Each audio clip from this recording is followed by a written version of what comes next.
چون که رژیمیم. Hello there. Hoş geldiniz. Hi.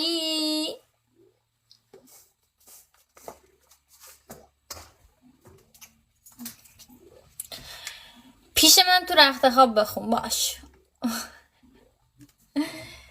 الهی بمیرم چقدر بدبخت و بدبختم. نیست بچه های قشنگم من برم صبحونه بخورم. اصلا تو لایو نمیشه چون که اون لذت صبحونه خوردن رو در لایو نمیبریم. برای همین یه چای کم رنگ شد ولی اشکال نداره. قربونتون برم صبحونه هم بخورم. باران hoş geldin ama geç geldim ben gidiyorum uzaklara. Nabra. Aleyküm selam.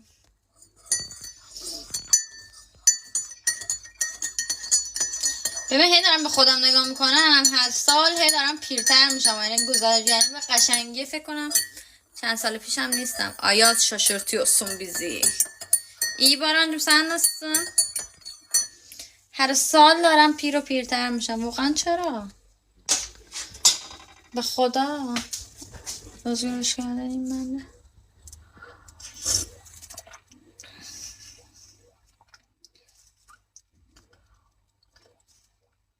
Ay sabah çayısı çok güzel.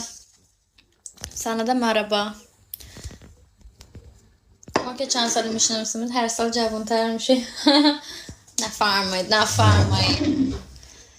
باز شوهرت بدیم. وای نه نمیخوام شوهر موهر برچی من. بابا جدی میگم به خدا احساس میکنم هر سال زشتر میشم.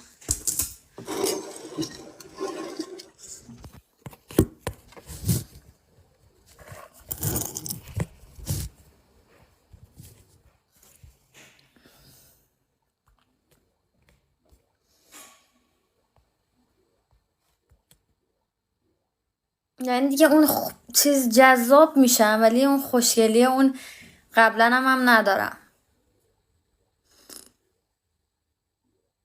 بسیار ناراحت کننده است ولی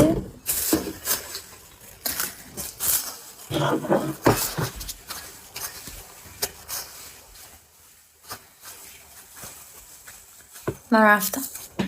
مراقب زیباییاتون باشین. خدافظ. سلام دختر جذابی گو با حالینا. سلام برم کنید میخوام برم دارم میرم. بذاریم برم. الان نرم دیگه نمیتونم برم. ما برم. خدافظ. بای.